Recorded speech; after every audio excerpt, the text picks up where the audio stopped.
E aí, tudo bem? Hoje o nosso mergulho é numa fonte fascinante. Trechos do livro Sharei Torá, Portões da Torá, de Bruno Suma. A gente vai focar na introdução e principalmente na análise de uma porção do livro de Êxodo chamada Parashá Yitro. E a premissa do autor já é assim um convite à reflexão. Ele não lê o Êxodo só como a história de como o povo de Israel nasceu. Ele vê como um guia espiritual, quase um manual sobre como qualquer pessoa de qualquer lugar pode se conectar e fazer parte dessa jornada. E é importante situar isso na estrutura maior da Torá, que tem 5 livros. O autor descreve como um caminho, sabe? Uma progressão espiritual. Em Bereshit, o Gênesis, a pessoa primeiro reconhece Hashem, ou Deus, como o criador de tudo. Em Shemot, o Êxodo, que é o nosso foco, surge o desejo de pertencer, de fazer parte do seu povo. E depois vem os outros, né? Vaikra para aprender a servi-lo, Bamidbar para construir um relacionamento e Devarim para internalizar esses ensinamentos. É um passo a passo. Exato. É um mapa. E hoje a gente vai direto para um dos pontos mais altos desse mapa, em Shemot, a Parashá Yitro. Só que aqui tem um paradoxo que o livro explora e que vai guiar nossa conversa. A porção da Torá que narra a entrega dos 10 mandamentos no Monte Sinai, o evento que funda a nação, tem o nome de Yitro, ou Jetro, que era um sacerdote pagão, sogro de Moisés. Então a nossa missão é entender por que a tradição coloca um estrangeiro no centro do palco nesse momento tão decisivo. Ok, vamos começar a desvendar isso. O livro abre a análise no primeiro verso do capítulo 18 de Êxodo. E ouviu Yitro. Uma frase simples, mas o autor diz que tudo está contido aí. Ele lança as perguntas. O que Yitro ouviu que foi tão impactante? E por que a conversão dele, que é considerada tão genuína, vem de ouvir, enquanto da multidão de egípcios que saiu com Israel, o tal Erev Rav, veio de ver? Qual a diferença? Essa distinção entre ouvir e ver é a chave de tudo na análise. O Erev Rav, essa multidão mista, viu os milagres. Eles viram as 10 pragas destruindo o Egito, viram o Mar Vermelho se abrir. A conversão deles foi baseada no espetáculo, no poder e, segundo o livro, motivada por interesse próprio. Eles queriam se aliar ao lado vencedor. Tanto que no deserto eles são descritos como uma fonte constante de problemas, de rebeldiões. Eles seguiram o que os olhos mostraram. A demonstração de força. Exatamente. Yitro, por outro lado, ouviu. E aqui está o detalhe crucial. O verbo em hebraico é ishma. É a mesmíssima raiz da declaração de fé mais fundamental do judaísmo, Shema Israel, que significa ouça, ó Israel. Então, quando o texto diz que Yitro ouviu, não está dizendo que ele apenas recebeu uma notícia, uma fofoca. É um ouvir diferente. Quer dizer, não é um ouvir passivo, tipo escutar o rádio. É um ouvir que implica compreensão profunda. Precisamente. O livro argumenta que esse ouvir é sobre alcançar um entendimento da unicidade de Deus. Yitro não se converteu por causa dos milagres, mas pelo que os milagres revelaram sobre a natureza de Hashem.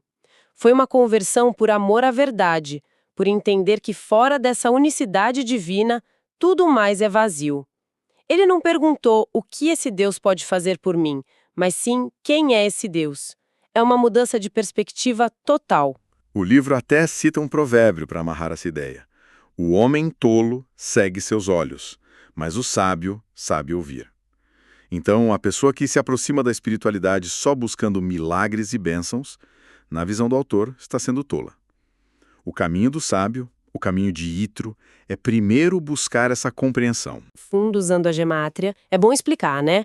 É um sistema de exegese bíblica, não um método de adivinhação, que atribui valores numéricos às letras hebraicas para encontrar conexões ocultas no texto. Certo, é uma ferramenta de interpretação, mas à primeira vista pode parecer só um jogo de números. Como o autor usa isso para dar um significado real à história de Yetro? Ele mostra algo impressionante. A frase "e ouviu Yetro, sacerdote de Midian, sogro", tem o valor numérico exato de outra frase, eis que são a divisão do mar e a guerra contra os amalequitas. A gemátria conecta o ouvir de Yetro diretamente a esses dois eventos. Mas a questão é, Por quê? O que ele entendeu sobre esses eventos que ninguém mais entendeu? É aqui que a coisa fica interessante. Porque todo mundo soube da abertura do mar. O que Jethro ouviu de diferente? A análise do autor se aprofunda na tradição que diz que Yitro foi conselheiro do faraó. Ele conhecia as cosmologias e as promessas dos deuses.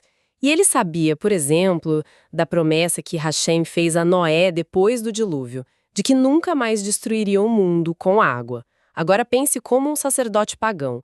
Você vê os egípcios morrendo afogados. A primeira conclusão seria: esse Deus encontrou uma brecha em sua própria promessa. Ele não inundou o mundo, só um exército. Seria uma interpretação meio cínica de um Deus que joga com as palavras. Exato. Mas o que Yitro compreendeu foi o oposto. Ele percebeu que Hashem não quebrou a essência da sua promessa. Ele não trouxe água sobre os egípcios. Ele abriu um caminho seco. Os egípcios, por livre e espontânea vontade, entraram nesse caminho. Quando o caminho se fechou, eles foram destruídos pelas leis da natureza que o próprio Deus estabeleceu. Essa fidelidade absoluta à essência da sua palavra, sem subterfúgios, revelou a Yitro uma divindade de integridade total, diferente de qualquer deus caprichoso que ele já havia cultuado. Foi essa percepção que o quebrou por dentro. Nossa, isso muda tudo. Não foi o poder do milagre, mas a ética por trás dele. E essa transformação interna se manifesta externamente, até no nome dele, certo? Sim, o livro aponta que o nome dele era Iter e se tornou Yitro. A diferença é a adição da letra hebraica Vav, que tem o valor 6. Essa adição o conecta misticamente às 6 características do Messias descritas pelo profeta Isaías: espírito de sabedoria, de entendimento, de conselho, de força, de conhecimento e de temor a Deus. Ou seja, ao ouvir a verdade, ele se tornou um receptáculo para essas qualidades elevadas. Foi uma completa recalibragem espiritual. E essa transformação do Yitro, de alguém que ouve a verdade para alguém que a internaliza, não fica só na teoria. Ele imediatamente a aplica de forma prática quando vê um problema na liderança do Moisés, certo? Perfeitamente. Ele chega no acampamento e vê uma cena caótica. Moisés sentado e julgando o povo sozinho, de manhã até à noite, com filas enormes. O conselho dele é famoso: isso não está certo, você vai se esgotar e o povo também. Delegue. À primeira vista, parece só um conselho de gerenciamento, de não sobrecarregue seu líder. Mas o livro argumenta que o buraco era bem mais embaixo, que isso afetava a espiritualidade de todo o povo. Exatamente. Havia 2 problemas profundos que Yitro, com sua nova sabedoria, identificou. O primeiro era um desincentivo ao estudo.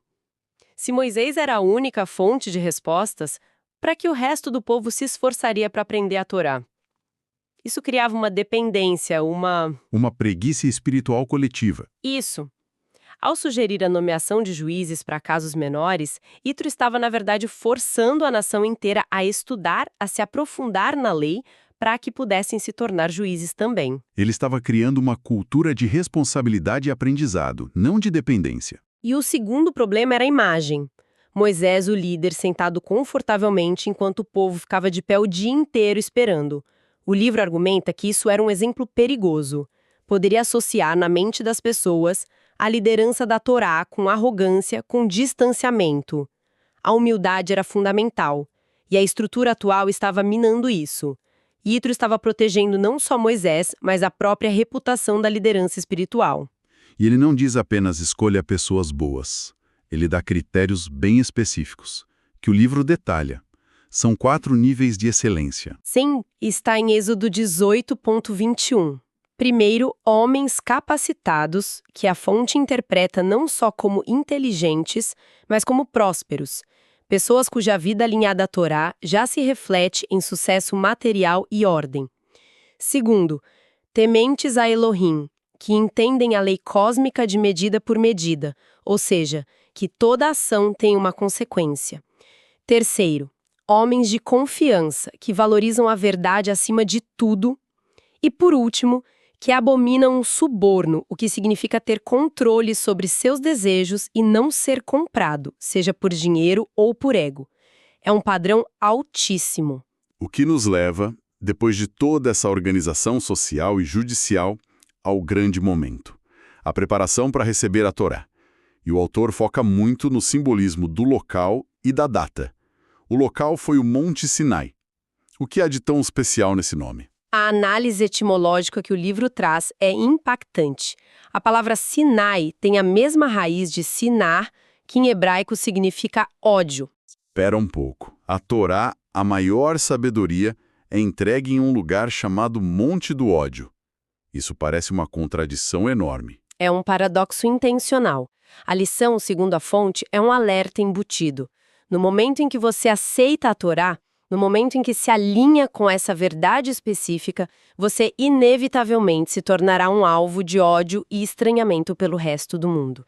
Não porque você odeia o mundo, mas porque o mundo que opera em outra frequência não compreenderá seu caminho e o rejeitará. É o preço da singularidade espiritual. Nossa, isso é uma ideia bem forte. Quer dizer que, no momento de receber o maior presente, já vem o aviso de que isso vai te custar aceitação social? É quase um alerta de este caminho não é para os fracos. Exatamente. A fonte sugere que não é uma escolha ser odiado, mas uma consequência inevitável de se alinhar com uma verdade que o mundo não compreende. É um preço embutido no pacote. E a data também é simbólica. A Torá foi entregue no 3º mês do calendário bíblico, o mês de Sivan. E aqui entram conceitos cabalísticos, a Sefirot. Certo. Para quem não está familiarizado, podemos pensar nelas como, atributos divinos ou cores da energia de Deus. É uma ótima analogia. São como lentes através das quais a energia divina se manifesta no mundo. O livro traça uma progressão. O primeiro mês, Nissan, quando ocorreu o Êxodo, é regido pela Sefirá de Chesed, a misericórdia pura. O segundo mês, Iyar, é regido por Gevurá, o julgamento, a restrição. E o terceiro mês, Sivan, o da Torá, é regido por Tiferet, que significa beleza ou equilíbrio. Tiferet é a força que harmoniza a misericórdia e o julgamento. A Torá, portanto, é entregue como a ferramenta definitiva para equilibrar essas forças, para transformar o julgamento severo em bênção. Isso nos leva a uma ideia que o livro explora vinda do Zoar, que é extremamente complexa. Envolve o signo astrológico do mês de Sivan, Gêmeos ou Tomim em hebraico. Vamos tentar desemaranhar isso. Vamos lá. O Zoar, que é o texto fundamental da Cabala, faz uma conexão mística aqui. O signo de Gêmeos, com sua dualidade, é visto como tendo duas bocas. Uma representa a dimensão divina, chamada de Zeirandonpin, e a outra a dimensão terrena, Malchut. A Torá seria a ponte, a fala que conecta essas duas bocas. Mas o segredo, segundo Zoar, está na primeira vez que a palavra gêmeos, Tomim, aparece na Torá. É no Gênesis, no nascimento de Jacó e Esaú. E o livro diz que a palavra ali é escrita de uma forma defeituosa. Exato. A palavra hebraica para gêmeos, Tomim, deveria ter a letra Aleph no meio, mas no texto ela aparece sem. Deixa eu ver se entendi. A gente está falando de uma única letra faltando numa palavra escrita há milhares de anos.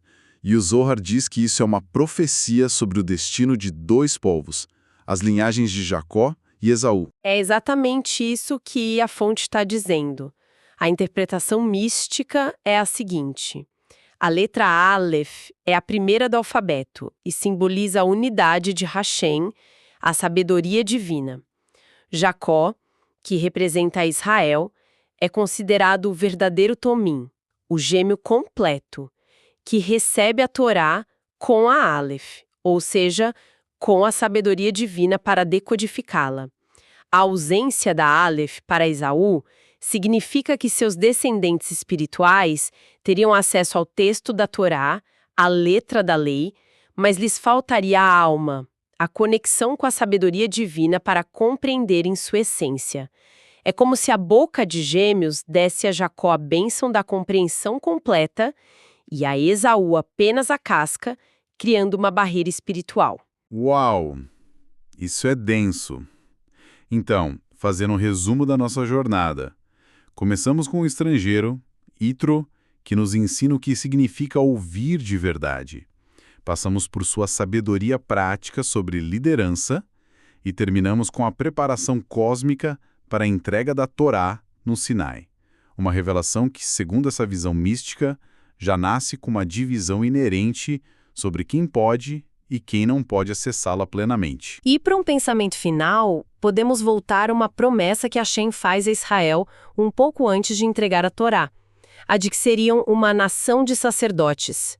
O livro pergunta o que isso significa na prática espiritualmente. Porque o sacerdócio, mais tarde, foi restrito a uma tribo específica, a de Levi. Então, como a nação inteira pode ser de sacerdotes? Análise conecta isso a um poder extraordinário, o de um tzadik, uma pessoa justa. O livro afirma que, através de suas ações e obediência, uma pessoa justa pode efetivamente reinar sobre os decretos divinos. Reinar sobre os decretos divinos. Anular. Isso é muito forte. Quer dizer que um decreto de doença, de dificuldade, algo que parece ser o destino, pode ser revertido. Pela ação de uma pessoa justa, sim. É essa a função do sacerdote universal. Não é sobre fazer rituais no templo, mas sobre alcançar um nível de retidão e santidade tão grande que te dá o poder de anular decretos negativos, para si mesmo, para sua família, para sua comunidade e até para o mundo. A santidade, que o livro define como essa obediência incondicional à vontade divina, é a chave que libera esse poder. Isso é impressionante. É uma mudança de paradigma total. Não se trata de passivamente aceitar o destino, mas de ter a capacidade, através das próprias ações, de reescrevê-lo. É uma responsabilidade gigantesca. Então, o que isso tudo significa? Talvez a lição final desta porção da Torá, que começa com um estrangeiro ouvindo a verdade, seja que o maior poder contido nessas leis não é só seguir regras. É a capacidade de, através de uma vida justa, transformar ativamente a realidade. Um poder sacerdotal que, no fundo, está acessível a todos que decidem verdadeiramente ouvir. Uma ideia para se refletir.